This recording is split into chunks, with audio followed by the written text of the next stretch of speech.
sometimes you just got to go with it. Pocket door number 2. So we figured out number 1. We got that in last night. I think we're here till 11 something. It was pretty late, but we got it in.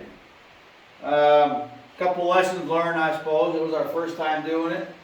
I ended up a little bit big, so we had to shim this backside. It's just the way the wood came out. But I don't think it's too bad overall. So this is the 24-inch coming out. That's through the kitchen. This is going to be the bathroom door. This will be a 28-inch.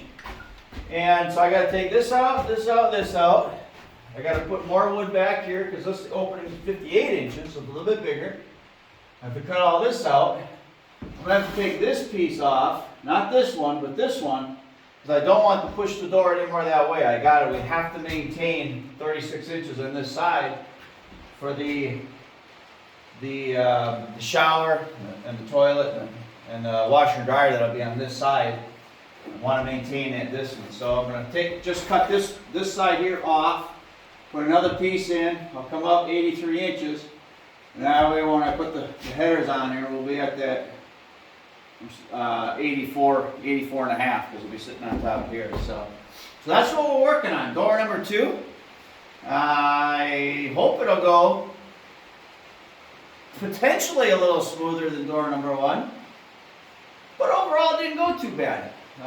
So that's what we're going to do here today. Get this in, that's our goal.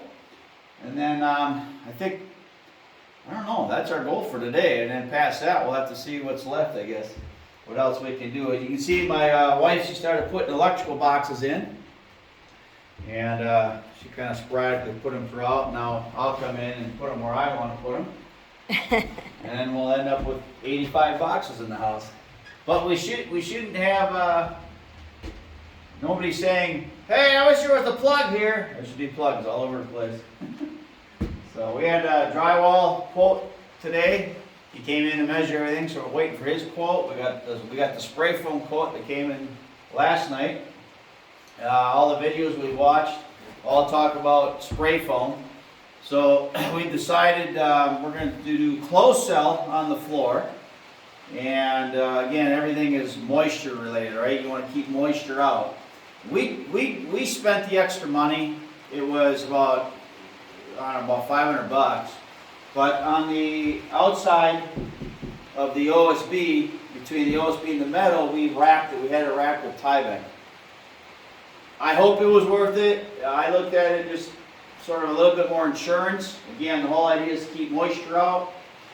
We're going to go open cell for the walls and the ceiling, or roof, and then closed cell on the floor. But between all that, I hope we made the right decisions. We watched videos, and everybody kept talking about moisture in these shed conversions, because you're in a little metal box. So our hope is that we're doing it right. We're taking the steps we need to take to keep it sealed up. So. All right, we're going to work on this door. I'm going to get this cut out. All this has to come out. I got to reframe it, and then we're going to try and make it look like that, just 4 inches bigger. That's our goal.